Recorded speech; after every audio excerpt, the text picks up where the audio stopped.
Kembali lagi bersama Indra Primawan di Itokimo bersama Itakimo. Yeay! Tangan dulu dong.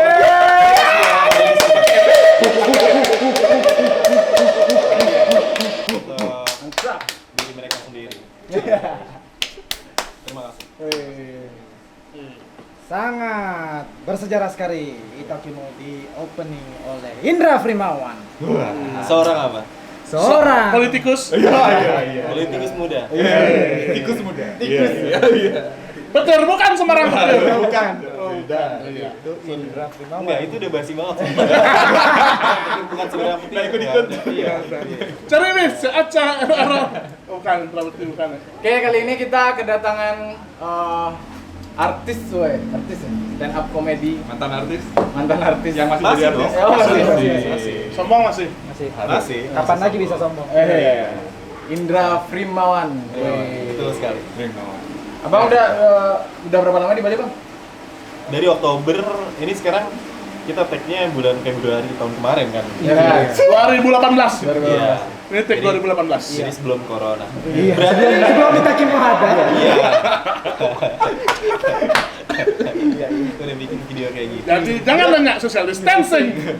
Berapa bulan ya berarti ya? Sekitar 4 bulan lah. 4 bulan. 4 bulan stay di Bali dan sangat menyenangkan hadir di kota ini. Ya. Di Pulau Dewata. Takut dipukul, guys. Takut dipukul. Diajar Pak orang guys. Ya. Enggak. Dari tas, guys. Enggak. Kalau misalnya nggak menyenangkan, gue mungkin udah balik. Udah balik. Gue kan kemarin bulan Oktober, mungkin gue udah balik ke Jakarta tuh bulan Juli. Gitu. Oh, dulu. Iya. Tapi karena uang banyak, dia liburan. Habiskan duit. Demi Itakimo juga. Iya. Akhirnya kita Nggak juga sih. dipersatukan. Nggak juga sih. Terima kasih. Nggak penting sih kalian jawab sebentar. Nggak apa-apa. Terima kasih. Bisa sensor kan? Ada efek apinya nih. Ada efek api. Nggak usah kaku-kaku gitu. Yo, yo. Santai aja. Santai. Terus apa pertanyaan? Baru pertama kali ngeliat artis. Ya. Maksudnya yang santai gitu. Iya. Sama aja orang. Iya. Sama. Apalagi cuma juara 3. Iya. Apalagi cuma makanya itu. Apalagi cuma juara 3 nggak usah yang. Halo Marigen. Ya, Bang Ken, saya ada dulu di sini. Itu benar kan. Kretan Muslim, kretan dulu. Kamu mayoritas di sana, di sini minoritas. Terus kalau di Bali, kesibukan ini apa aja, Bang? Apakah cuma sekedar liburan doang atau ada proyekan-proyekan? Sebenarnya kalau liburan sih ya di Jakarta juga liburan sih. Nggak ngapa-ngapain juga. Nggak punya kerjaan. Juga nggak ada. Jujur sangat. Ya kan kita terbuka aja. Iya. Ngapain sok-sok, oh gue banyak job. Gitu, nggak usah, santai aja. Tolong pengusaha di Bali, kerjakan dia. Boleh, kalau misalnya ada yang mau kerja sama, endorse apa. Nah, tapi di sini kesibukan gue tuh ya ingin mengasingkan diri aja gitu. Dari Bang, kalau lu di Bali nggak boleh kata gua, harus Cang. Cang. Cang itu aku. Oh, Oke. Cang di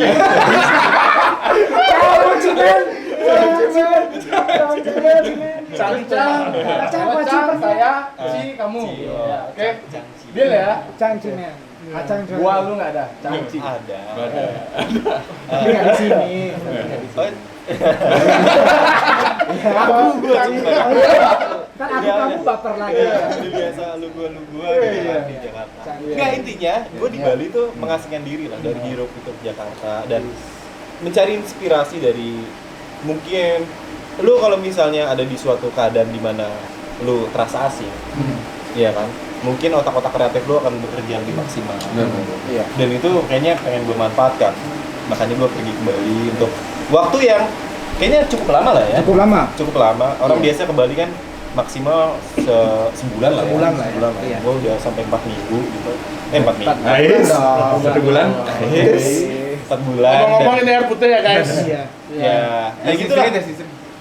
Intinya gue kesibukan cuma jalan-jalan. Terus ya paling nambah-nambah teman baru karena kayak kalian ini. Kita teman. Gua mencoba mencari gitu kan komunitas-komunitas baru di sini. Terus ketemu sama orang baru, ya kan. Ya, siapa sih gua? Ya kan? Iya, emang nggak siapa-siapa. Iya, sama siapa? Cuma teman aja kan cari di Bali. Iya. Kan? Nggak yang lain kan? Temen. Iya. Terus mungkin bisa diajak kerja sama, mungkin ada proyekan apa nanti ke depannya kan kita nggak tahu. Benar. Iya kan? Gitulah intinya gua di Bali tuh ingin nambah teman dan nyari inspirasi dan juga cari pengalaman. Buat konten kreator di Bali, yuk collab sama Indra Firmawan. Boleh. Gua beberapa kali itu coba kayak, ayo siapa Ya. yang Di story-nya podcaster ya, Story-nya. yang suka bikin podcast di Bali sama YouTuber yang di Bali gitu, atau yang suka bikin sketsa di Instagram, kalau mau kerja sama ayo gitu.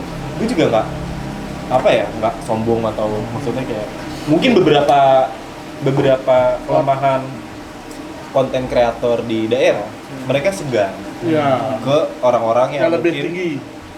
bukan lebih tinggi, mungkin yang berkarir di Jakarta gitu. Oh. Oh, di Jakarta nih, orang Jakarta nih, kayaknya mau ajak kerja sama segan. Iya. Belum tentu mereka sombong. Iya. Gitu. Ajak aja dulu. Iya. Kalau misalnya dia nggak mau, Baru sombong. Baru sombong. Sombong itu penting nggak sih? Tergantung. Tergantung. Kalau buat gue sih penting. Penting. Karena- Di saat-saat tertentu, di saat dimana itu kita bahas untuk sombong, ya kan? Kalau misalnya di situasi-situasi yang Sok dulu, sombong. Jangan Tegang, nggak usah kaku gitu, santai. Jakarta enggak, tadi itu kan sama. gue lupa ngisep Oh, saking enaknya ngobrol. Oh, iya. Enaknya ngobrol. Jangan dia sampai lupa napas ya. Sombong boleh, tapi kita harus sadar diri dengan siapa kita berbicara. Ya, setuju. Kalau misalnya sombong sama orang yang lebih tinggi gitu, ya terserah dia sih sebenarnya sih. Gue sih nggak pernah mempermasalahkan lo mau sombong mau enggak, ya apa sih. Karena setiap orang tuh pasti ada karakternya masing-masing. Ada yang sombong, ada yang humble. Kalau gue sih bisa menyesuaikan lah, di mana gue harus sombong, di mana gue harus humble. Tapi Bang, kalau Tepuk tangan misalkan berdua bangsa. Tepuk tangan. Tepuk tangan. Tangan. aja. Kenapa memilih terjun di stand up comedy? Maksudnya kan ada nih, kayak kita nggak terjun di stand up comedy, kita ngambil yang di Instagram ya. Oke. Kenapa milih stand up comedy? Kenapa ya? Kayaknya itu berawal dari rasa penasaran. Jadi dulu tuh gue terjun di stand up dari tahun 2012 kan, pertama tuh. Tapi sebagai penikmat, gue udah mulai itu dari 2010 akhir. 2010-2011 gue nonton terus stand up di TV sih waktu itu, di Metro TV sama di Kompas. Terus akhirnya kayaknya seru nih kalau gue coba stand up. Waktu itu di 2012 akhir, bulan November, gue coba tuh ada satu kafe di daerah Senayan, Jakarta, yang ngadain open mic gitu ya. Jadi semua orang yang mau coba stand up boleh di situ. Terus gue datang habis kerja waktu itu. Gue masih orang kantoran waktu itu. Balik kerja, gue cobain stand up. Oh kayaknya seru nih. Kayaknya gue bisa nih stand up. Pas naik, nggak lucu ternyata. Tapi dari nggak lucu itu, gue penasaran. Kok gue nggak lucu ya? Gue ngerasa diri gue juga nggak lucu sih waktu itu. Tapi gimana sih caranya biar bisa kita nge-grab orang yang nggak kenal sama kita, terus ketawa sama jokes kita? Itu yang bikin gue penasaran dan akhirnya terus ikut stand up dan sampai sekarang. Nggak ada level titik aman sih dalam stand up. Siapapun lu, seterkenalnya lu gitu, berapa banyak karir yang lu udah jalani, berapa tahun dan segala macam. Kalau panggung stand up, lu belum tentu bisa lucu terus gitu. Karena nggak ada titik aman. Hal-hal kayak gitu tuh yang membuat lu menarik. Kayaknya kita harus terus nge-push kreativitas kita, ya kan? Kita harus terus nulis materi, bikin sesuatu yang baru, yang bikin orang-orang tuh masih bisa nikmatin, kayak gitu. Itu yang bikin gua suka stand up dan akhirnya kayaknya ini jalan hidup gua deh, di stand up sampai saat ini. Tapi pernah merasa ada tekanan dalam diri nggak? Maksudnya kan kayak ada suatu karya yang Mbak Indra buat, ini udah lucu banget nih. Nah untuk next karya ini kayak merasa tertekan harus lebih lucu daripada ini. Itu pernah nggak? Itu gimana cara ngelewatin? Semua orang harus kayak gitu sih. Semua orang yang ingin berkembang harus kayak gitu. Harus jadikan apa yang udah kita buat sebelumnya sebagai tolak ukur, acuan tolak ukur supaya kita bisa lebih bagus dari sebelumnya. Itu dinikmati sebagai sebuah proses aja. Proses kreativitas bukan sebagai apa ya? Kayak pressure kayak gimana, karena pressure itu akan selalu ada di mana kita berada. Gimana cara kita mengendal pressure itu yang membuat kita tuh terus maju. Akan ada. Kayak misalnya kalian bikin video gitu, ini lucu ya kan, gimana caranya bikin video selanjutnya lebih lucu lagi, lebih lucu lagi itu kan. Jadi dinikmatin aja proses-proses kayak gitu, jangan jadi kayak tantangan gitu. Oh iya, jadiin tantangan, jangan jadikan kayak Tekanan. aduh harus kayak gimana ya. Kadang-kadang gini, ini gue juga dapat dari senior gue sih, Panji. Dia bilang katanya Panji Pragiwaksono. Ditunggu bang. Dia bilang complexity is the enemy of consistency. Nggak bisa bahasa Inggris. Bahasa Jepangnya tuh. Bahasa Jepang kelarin. Bahasa Indonesia. Masalah. Kompleksitas itu apa ya? Keribetan, ribet gitu. Itu musuh utama konsistensi. Sebenarnya kita yang butuh itu konsistensi. Kadang-kadang kalau misalnya kita terlalu ribet sama konsep atau terlalu ribet, ini harus lebih lucu atau harus lebih lucu, akhirnya nggak konsisten. Stuck. Iya kan? Stuck di Iya, situ aja. Kayak gitu. Jadi ya udah bikin sampai akhirnya orang tahu, oh lu bisa melakukan ini, bisa melakukan ini gitu. Jangan berhenti untuk berkarya sih. Itu jadi sebuah acuan aja dari apa yang Asik. Wih, keringetan tuh dia bang. iya. Iya, Nah, ini karena lampu. Santai. Nah ngomong-ngomong stand up comedy nih bang, kalau kita nih jujur nih, kita tahu stand up comedy itu dari Raditya Dika ya awalnya. Raditya Awal, Dika. Kak, awal. Raditya Dika. Itu waktu di zaman kita SMA ya. Sama SMA. Iya, 2010 kan itu ya. 2010, 2011 ya. Maksudnya kita baru mengenal ada komedi nih dengan Oke. cara stand up tuh Oke. baru dari Raditya Dika. Raditya Dika. Kalau misalnya masalah sosok yang dipakai acuan untuk stand up komedi siapa dari? Mungkin ada fansnya dari stand up Ngefans sama comedy ya. siapa gitu Iya. ya. Maksudnya ada Acuan lah. acuan lah. Gue tuh suka sama Calontong dulu. Wey. Jalan dong. Jalan dong. Ditunggu. Pantes jokes-jokesnya itu harus Salam lempar. Iya, kayak gitu, kayak Iya, gitu. iya. Salah menonton. Gue selalu suka sesuatu yang agak bikin kita muter otak dulu. Iya, baru harus Ini ketawa. apa sih maksudnya ini apa sih maksudnya gitu. Makanya gue suka sama Calontong, sama Abdel. Jadi kalau misalnya Cing Abdel, jadi kalau misalnya ditanya siapa orang yang bikin gue terjun ke stand up, ya dua orang itu. Oh. Makanya kayaknya beberapa jokes gue juga banyak terpengaruh sama mereka gitu. Banyak nonton mereka, banyak terinfluence bahkan. Gimana ya? Mereka bikin materinya kayak gimana ya? Gue tonton. Jadi ya udah gitu sebagai acuan aja, maksudnya sebagai influence. Kalau dari materinya Bang Indra sendiri kan Oke. berbeda dari yang lain. Oke. Nah, nggak cuma ya storytelling apa. apa itu? Itu Apa itu? itu sound effect. Itu gimmick. Nah, materi Bang Indra kan beda nih dari yang lain nih. Oke. Nah, kan belum tentu orang bisa menerima itu. Oke. Ya kan? Bukan Dan orang-orang tidak yang belum mengerti lah. ya, Iya, mungkin iya, jadi iya. nggak semua orang mungkin bisa menerima jokes yang ada. Oke. Gimana sih cara Bang Indra ya melakukan, maksudnya oke lah apa jalan aja, ya udah jalan aja ya, kalau nggak ngerti ya harus gimana gitu, apa gimana. Soalnya kita juga sebagai konten kreator Oke. kadang materi Mikir kita hal yang sama. ya lucu menurut kita mungkin ya, Oke. maksudnya kita pengen jokes yang ya udah yang berbeda, absurd atau gimana. Oke. Tapi orang kan nggak terima nih. Oke. Ya, gimana sih? Yang pertama harus kita ya. Ya, kita. Beberapa orang yang terjun di dunia kreatif. Yang kita harus sadari adalah kita nggak bisa menyenangkan semua orang. Ya, Setuju? betul. Oke, iya kan? Kita udah sama-sama paham kita nggak bisa menyenangkan semua orang. Jadi nggak usah ada pikiran kita harus menyenangkan semua orang. Yang pertama harus kita senangkan, maksudnya yang kita bikin bahagia adalah diri kita sendiri. Iya.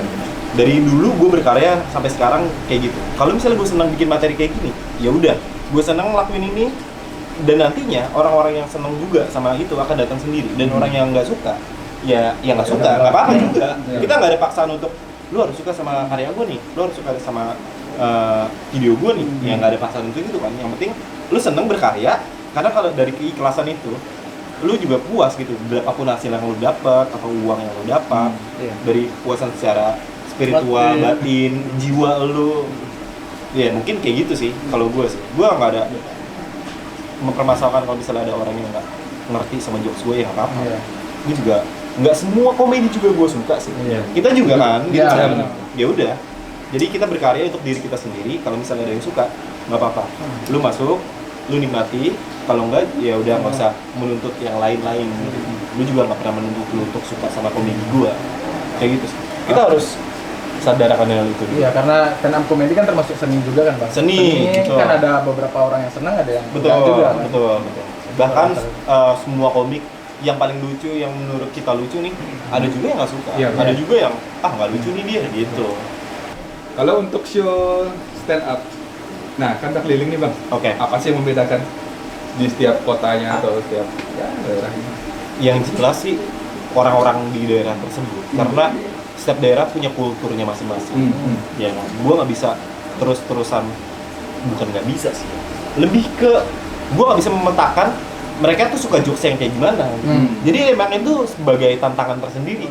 Bisa nggak sih dengan komedi yang gue bawa dari Jakarta, komedi yang gue banget masuk ke daerah ini, Yang belum tahu lu banget. Iya, yang belum tahu gue banget itu sih sebenarnya. Kalau misalnya beda ya jelas beda. Kita beda kultur, setiap daerah ya kan, beda cara ngomong, beda hal-hal yang menurut mereka lucu atau enggak, kebudayaan, terus wawasan, itu kan beda juga kan. Jadi itu sih tantangan tersendiri, bukan sebagai kayak kok gue di sini nggak lucu sih. Ya mungkin memang hal yang kayak gue bawa ini di dunia itu nggak lucu gitu. Jadi gue kayak gimana banget, gue sih udah ikhlas aja lah, udah berkomedi tuh udah ikhlas. Kalau misalnya nggak ada yang nggak tahu ya apa ya? Lo ngomong tantangan, nah sekarang kan sudah jadi juara 3 ya stand up komedi Indonesia. Sebelum menjadi itu, abang tuh sebenarnya siapa sih dulu? Dari kecil lah. Dari kecil lah. Dari belum gimana sih gitu. Apa Sunat udah apa absurd dari kecil? Udah sunat. mau lihat. Aduh. Nggak di sini nanti aja. Nanti disensor sih. Gua Udah pakai helm. Iya udah pakai helm. Gue helm gue masih tertutup. Enak di Helmnya. Ya. Nyaman. Nyaman banget. enggak titipnya. Lu nggak usah ya.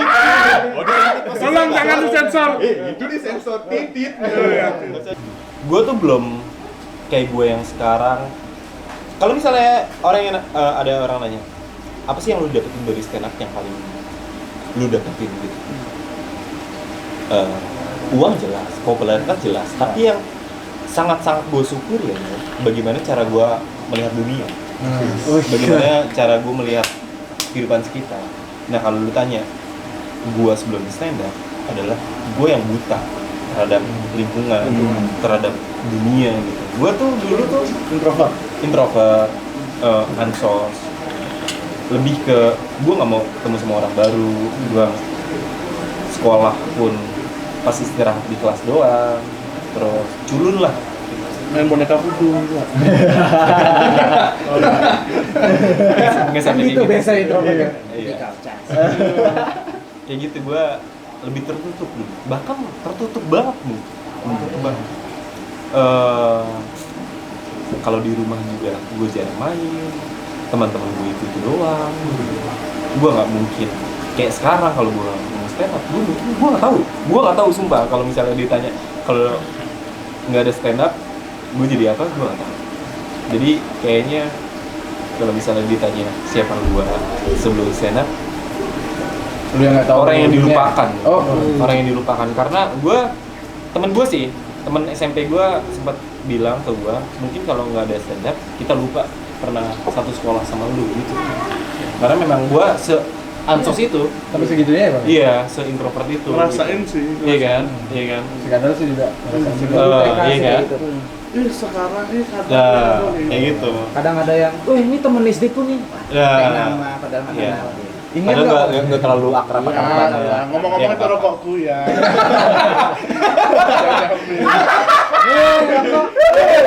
Nggak lucu. Padahal tadi ngomongnya, kalau aku ngomong kayak gitu serius. Rokok kedukan nggak serius ya? Bang, Oi, kalau semasa show nih, ada nggak hal unik atau mungkin ya salah satunya kayak mati lampu mungkin, mic mati. show. Iya. Nggak pernah ada masalah teknis. Teknis nggak? Oh, Nggak. pernah di Bandung. Di Bandung. Ya lampu mati. Lampu mati, tapi gue sebagai performer gimana cara menyikapinya? Nah, itu yang sebenarnya PR banget kan? Iya, tapi itu kayaknya skill dari jam terbang. Oh, iya. Semakin lu banyak panggung, lu bisa menyikapi itu walaupun ya keadaan kayak gimana pun gitu. Yang waktu itu gue lakukan pas mati lampu, tapi mic masih nyala tuh, cuma lampunya aja mati. Oh. Gue bilang ke audiens itu rame banget itu. Rame banget sumpah. Karena waktu itu lagi pensi kalau nggak salah. Kalau pensi kan rame kan, penontonnya diri semua kan. Pensiun. Pensiun. Pentas seni, Oh, pentas seni. Ada band-band apa gitu, terus gue stand up. Malam kan waktu itu kan di daerah Lembang, Bandung waktu itu. Lampu mati, mic tetap nyala. Akhirnya gue suruh ke mereka tuh coba nyalain flash kalian. Tapi itu semuanya nyalain flash gitu. Konser ya dia. Iya, iya. Tapi gue mesti ngelawak kan. Tapi gue nggak bisa menikmati momen itu. Tapi itu momennya keren banget sumpah. Jadi di atas gunung, bukan bukit lah gitu ya. Kalau di Lembang itu kan tinggi kan. Sono penonton semuanya nyalain flashlight. Iya. Terus nyanyi lagu Indonesia Raya. Iya, ini keren banget. Tapi itu sih kalau misalnya ada hal-hal teknis atau hal apa ya tergantung jam terbang aja sih. Gimana cara lu nge-handle itu ya. Menguasai panggung juga kan udah biasa. Betul. Kayak gitu. Ya wajar lah ya. Kita kan seni panggung, kalau misalnya ada hal teknis kayak gitu ya harus siap aja gitu. Oke, kalau misalnya masalah seni nih Bang, di stand up itu kan ada roasting. Oke, ya kan? roasting. Nah, sekarang yang membedakan antara roasting dengan pembulian itu apa sih sebenarnya? Agreement dari si korban. Dia bersedia berarti untuk Betul. Kalau misalnya di roasting, kalau misalnya di luar negeri pun, kalau sesi roasting, ada orang yang di roasting, ada orang yang dijadiin bahan. Entah lu mau ngatain dia segala macem, sekasar apapun, tapi udah ada agreement di sini. Tapi kalau pembulian, mungkin di satu pihak merasa nggak ngerasa gua nggak mau lu kata-katain, tapi dia masih tetap dikatain. Mungkin itu sih. Mungkin itu. Berarti setiap roasting itu kita udah kasih tahu bahannya. Betul. Udah. Bukan materi sih, lebih ke gua nggak mau lu hal apa nih dari lu yang nggak mau gue bahas nih, kayak gitu. Cintaan boleh nggak? Oke. Kayak gitu. Ada beberapa orang yang misalnya orang tuanya cerai, ya kan? Gue boleh nggak bahas perceraian orang tua lu? Oh nggak apa-apa. Ya udah bahas, kayak gitu. Ada agreement dari situ. Ada persetujuan dari kedua. Berarti topiknya aja yang ditanyain ya? Iya, kayak gitu, topiknya aja. Kayak gitu. Kalau misalnya masalah bahannya kayak gimana, materinya kayak gimana, pas di panggung aja gitu. Yang penting sama-sama paham nih. Lu setuju kan tadi gua bahas ini, lu nggak setuju, ya udah nggak usah dibawain. Cintaan berarti nggak boleh. Iya, kayak gitu. Oke, untuk proyek ke depan nih Bang. Kita mau nanya, seandainya kalau dari sekarang Bang udah mikir nggak? Seandainya kalau stand up komedi, seperti sekarang kan agak susah ya. Oke. Masih Pandemi kayak gini ya. Oke. Bakal ngapain nih? Nah, setelah ini. Kalau misalnya pandemi masih kayak gini, kalau pandemi masih kayak gini atau project di stand up? Gini, kalau nggak ada pandemi. Ini kan 2018. Iya, ini 2018. Kita kan traveler. Traveler. Gini. Kalau udah nggak jadi stand up comedy lagi, mau jadi apa? Nah, gitu. Jual cangcimen. Ayo. Ada nggak ada stand up? Open. Mau jadi apa? Gua nggak tahu gua. Belum tahu ya? Nggak tahu. Karena apa yang gue lakuin sekarang, apa yang bikin gue ada di titik ini, ya karena stand up comedy. Dan gue dulu tuh kayak orang yang bukan hilang arah sih, nggak tahu arah. Gue nggak tahu mesti ngebawa hidup gue nih kemana. Tapi karena ada stand up comedy, gue tahu tujuan gue apa, goals gue apa, terus apa yang harus gue capai dalam beberapa waktu ini. Gitu. Kalau konten, misalnya kayak kita bikin konten gitu, bakal nggak? Ada. Jangan lucu-lucu. Enggak. Biar kita aja. Pokoknya kita main traveling mana? Nggak usah takut, ini pasar sendiri. Tapi ingat guys, kalau misalnya emang salah arah, ingat berdoa Minta arah. minta arah. Intinya kayak gitulah. Gua nggak tahu hidup gua kalau nggak ada stand up comedy kayak gimana. Ya, Nggak gitu cuy.